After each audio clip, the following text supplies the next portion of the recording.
And we went.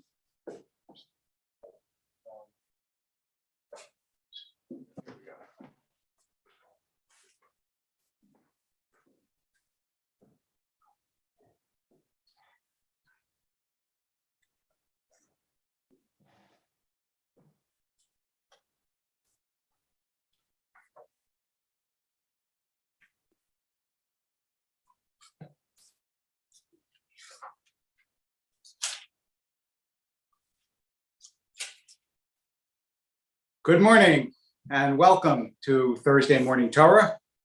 I suppose depending on where you are in the world, this could be Thursday afternoon Torah or Wednesday night Torah. I don't know. Anyway, here in Los Angeles, it is Thursday morning Torah. This week we read Parshat Lech Lecha, which is the predominant theme is, although there are many themes, the predominant theme is the initial call to Abraham in chapter 12 of the book of Genesis. So I'm going to focus on the call in a couple of different ways, although we will probably take a side view at another issue that has to do to some extent with Abraham's family. But let's start with the initial call to Abraham from a couple different directions. God comes to Abraham, says, Lech lecha me'aretzcha mi'moladcha mi'beit avicha el ha'aretz asher arecha. This famous line.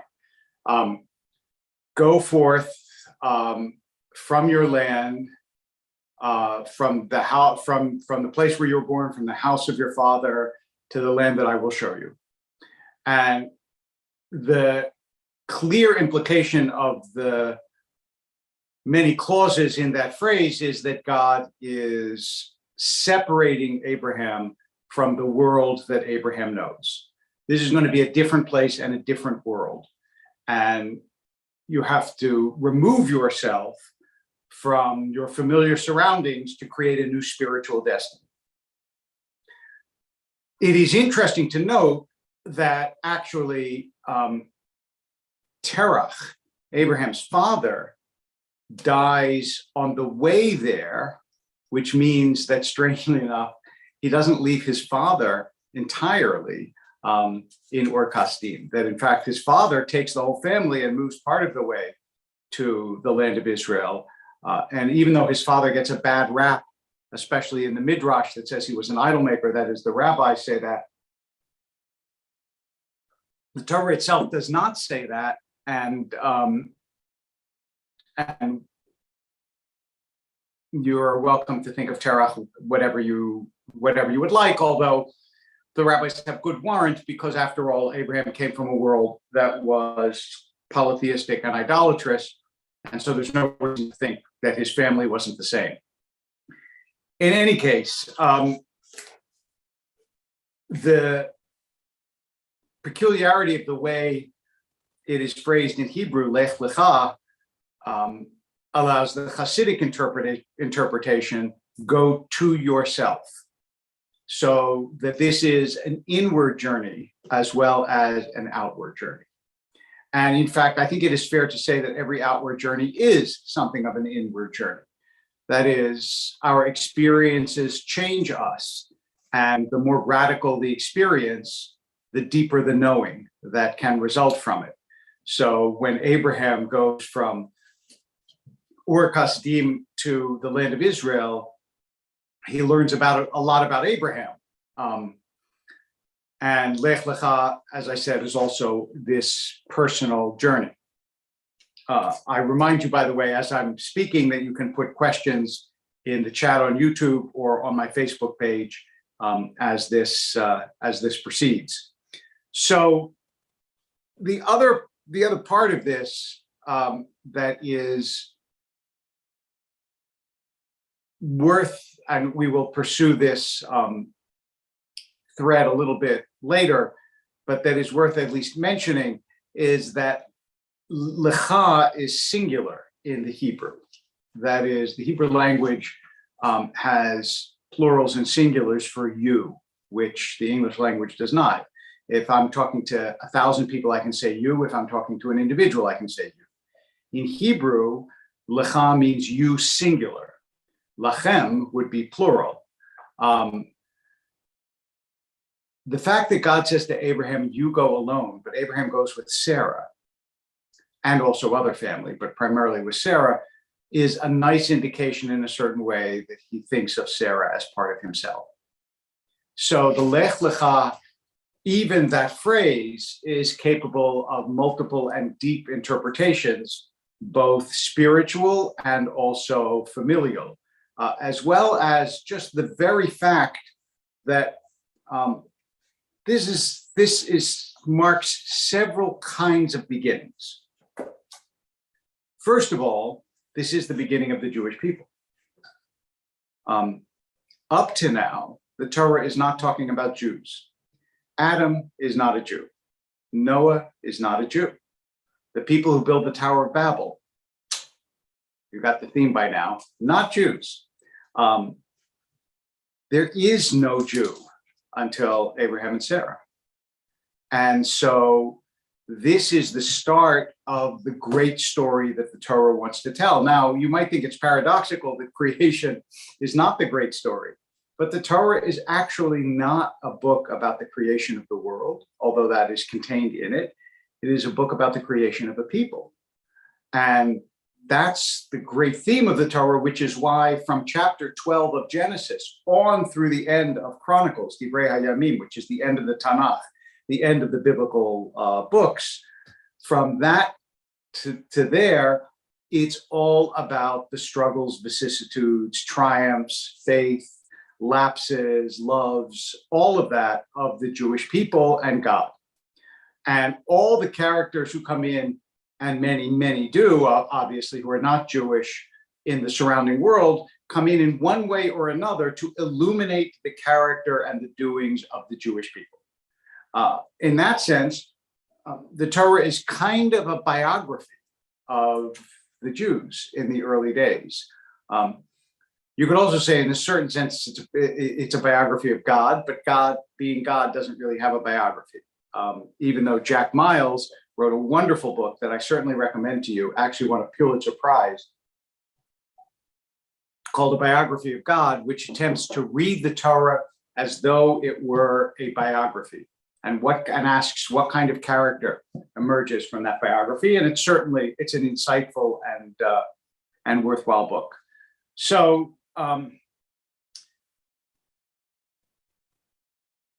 when Abraham is called, it is not only the beginning of the Jewish people. There are also two other significant breaks from what has preceded it. Up to the moment that Abraham is called by God, you could describe the Torah as a chronicle of failure.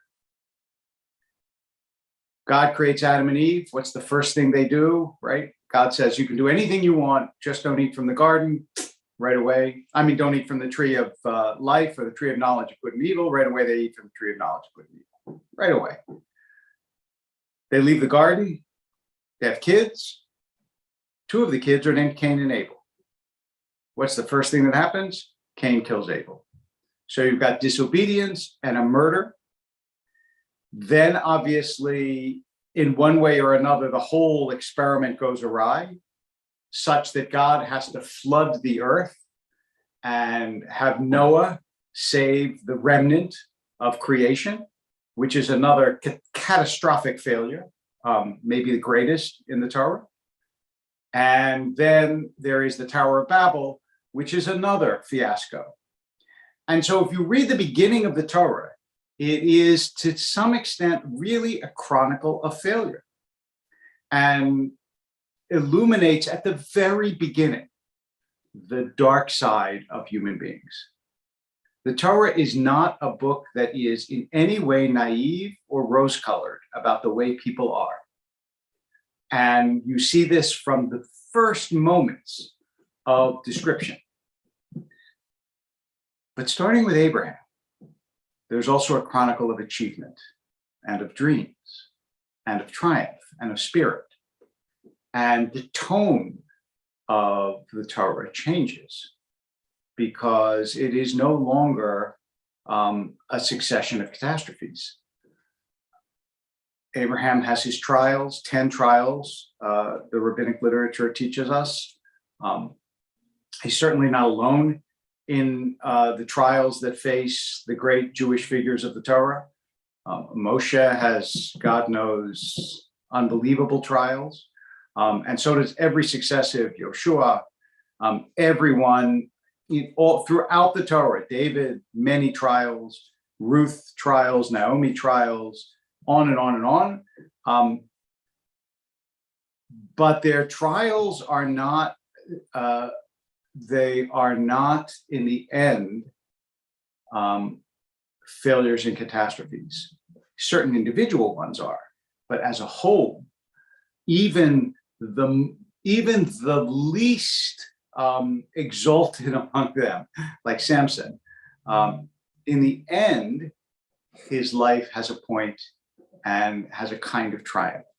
Now, there are, I should just say, there are other Jewish figures, obviously, who are not admirable figures in the Torah. That is certainly true.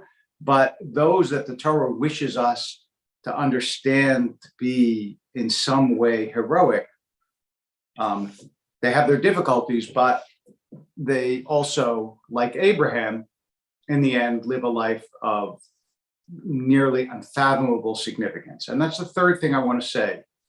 Maybe it's the fourth, God only knows, I've lost count, about the call, which is,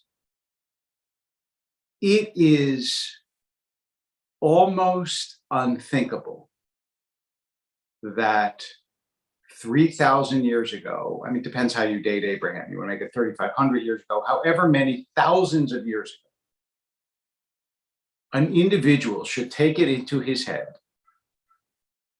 that there is one God and that he must create a people to serve that God, and that should, thousands of years later, endure as the Jewish tradition makes Lech Lecha in some ways two of the most remarkable words ever spoken in history.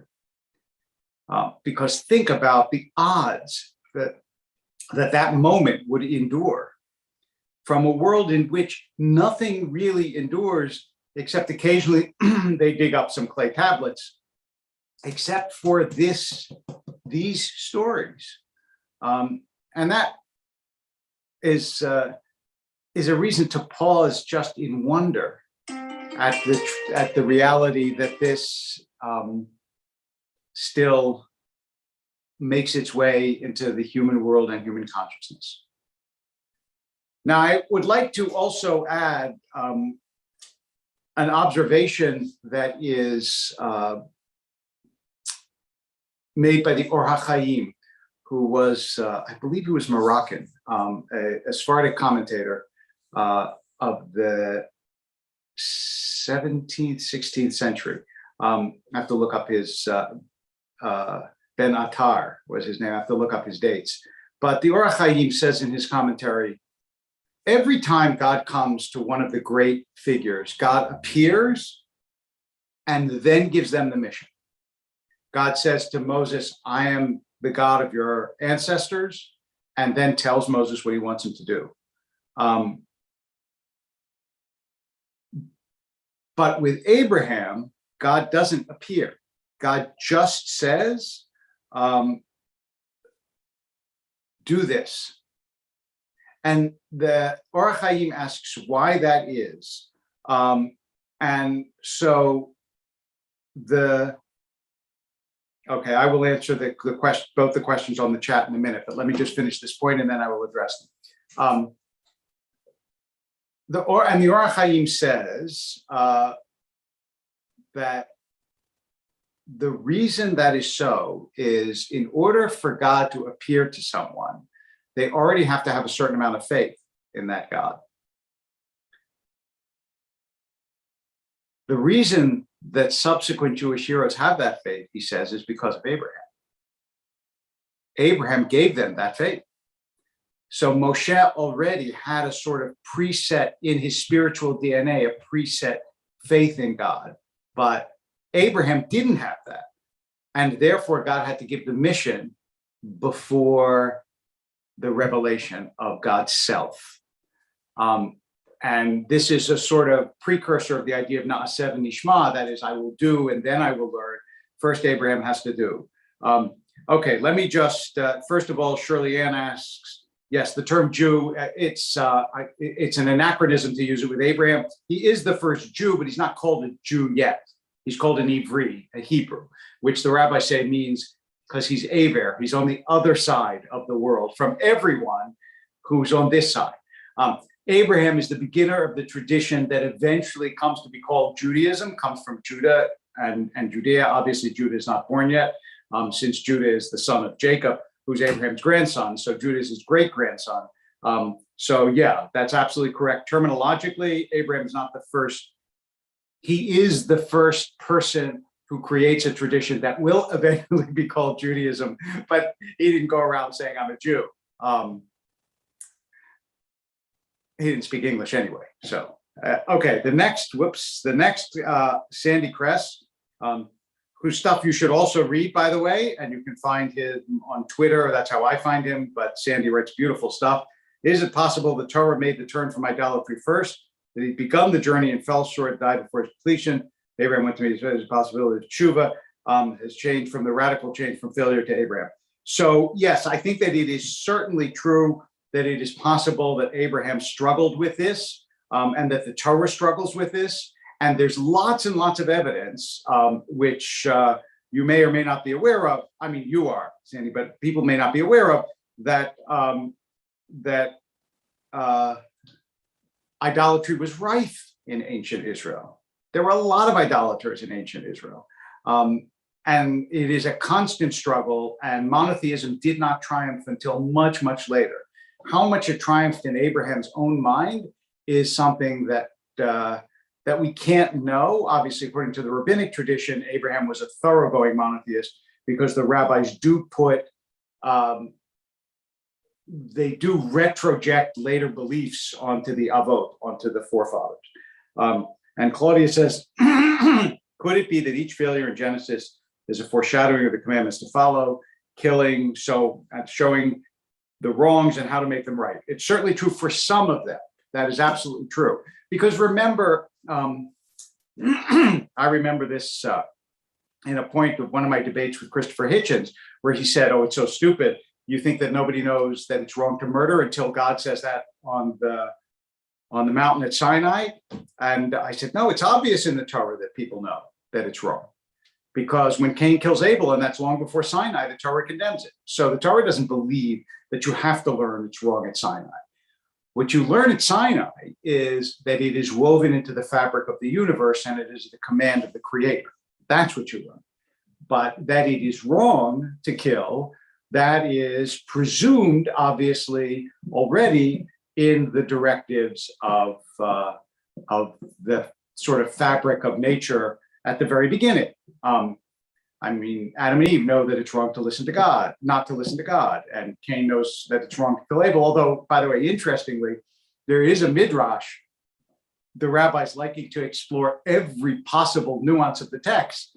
The rabbis do offer this, it's not exactly humorous, but it is kind of humorous, midrash that Cain says to God, it's not my fault. I didn't know that like stabbing him with a knife was going to kill him.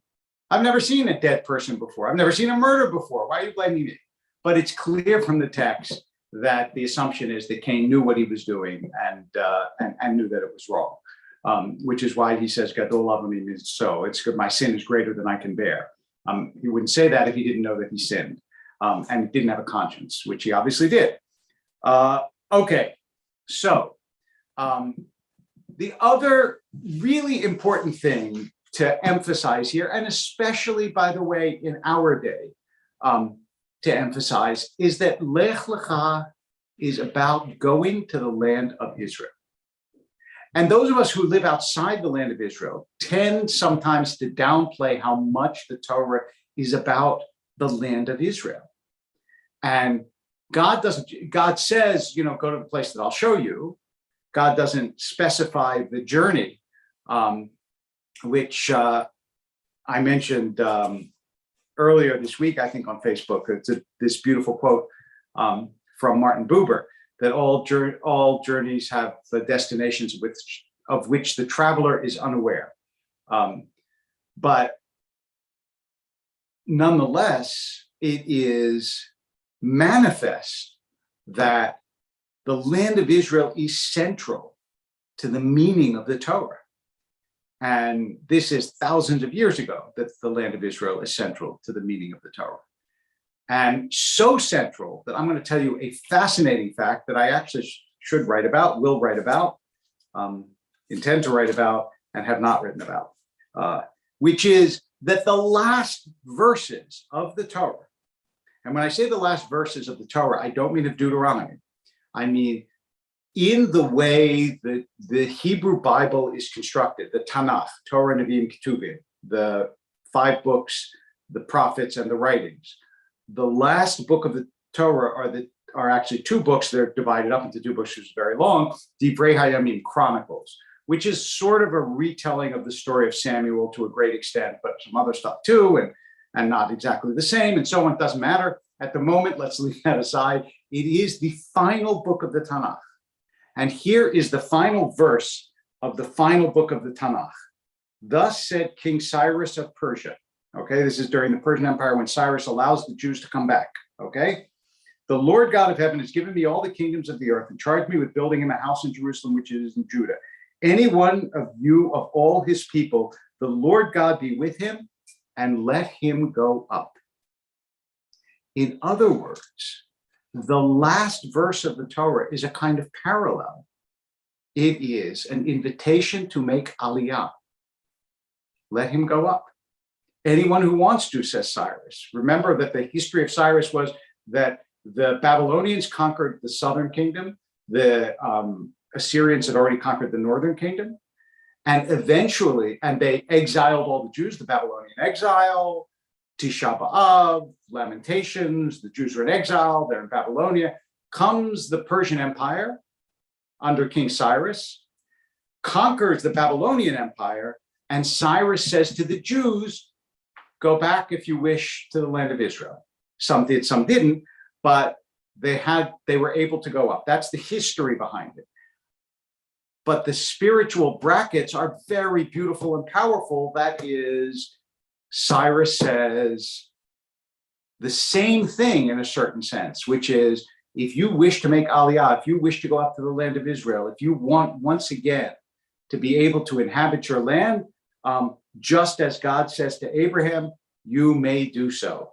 And so it is it's a kind of beautiful coda or close bracket to the story of Abraham, because going up to Israel is the essence of what the Torah is about. And it's not just a document of spiritual meaning, it is also clearly a material, a very specific material destiny. The Jews are supposed to go and create in that land the kind of society that God does not see in the other nations of the world. Just want to say one last thing, which is about Abraham's nature. And you see this also in Lech Lecha. Abraham and Lot. Abraham takes Lot and many others and goes to Israel, where they prosper. And as often happens with businesses that prosper near each other, Lot's shepherds are angry and they fight with Abraham's shepherds. And Abraham says to Lot, the whole world is before you. If you want to go north, I'll go south. If you want to go south, I'll go north. Or some translate, want to go right, I'll go left, I'll go right. Whatever the translation is in your Bible. And this tells you, first of all, the enormous generosity of Abraham's spirit. I mean, how many people say, look, I created this business, I brought you into it, now take whatever half you want. That's what Abraham's essentially saying. But I also want to illustrate the whole phrase. If you listened, I said, the whole world is before you. If you want to go right, go right, I'll go left. If you want to go left, I'll go right. So the Maggid of Dubno asked the question, why does Abraham say the whole world is before you? It's not necessary. You could just say, you want to go right, I'll go left. You want to go left, I'll go right. That's all he has to say. But he said, this is Abraham's philosophy of life. He lives in faith and in gratitude. The way he sees the whole world is before him. And he wants Lot to see the world that way too. But Lot is incapable of it, which is why he takes the fertile land, which ends him in Sodom. And we all know what happens when he goes to Sodom, all sorts of bad stuff, and God eventually destroys the city, and Abraham has to go and save Lot. But that says something about who Abraham is and the world he grew up in, because the world he grew up in was filled with people like Lot. Remember, Lot is his nephew. It's not like he's some stranger, right? It's his brother's son. So that, and also additionally, remember, Lot's wife is the one who looks back. She's nostalgic for Sodom in some sense. Whereas Abraham's wife is the one who goes with him. When it says lecha, singular, she goes with him. So it's also the person you choose to carry your journey through life says something about your character, as is true for Lot, as is true for Abraham, as is true for everyone. And so there are so many deep lessons in this parsha. And we have just obviously begun. And next week we will come to what is probably the most perplexing and discussed and endlessly both fascinating and bewildering of biblical stories, which is the story of the Akedah, the story of the binding of Isaac. And I will close with this. Someone said, but once heard that Abraham was not a monotheist, but a henotheist. That is, he acknowledged the existence of other gods, but thought his God superior. This is not only a question about Abraham, this is a question about the early Israelites. There are many suggestions in the Torah that other gods exist, like Micha Mocha Ba'elim, who is like you among the gods? Well, that sounds like there are other gods, but they're not like God. How monotheism emerged and when it emerged is a debate among scholars, not among the traditional rabbis who believe that Abraham was a thoroughgoing monotheist. So we are not going to solve that debate this morning, but from a modern scholarly point of view, monotheism was a process, not a single event. And so Abraham and those who followed him did not entirely rid themselves of the idea that there might be other gods.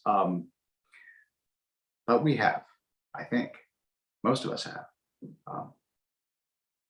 Anyway, on that note, I hope you have a beautiful Shabbat on this Shabbat Lech Lecha, and that your journeys, both internal and in the world, are spiritually fulfilling, and stay healthy and well. See you next week.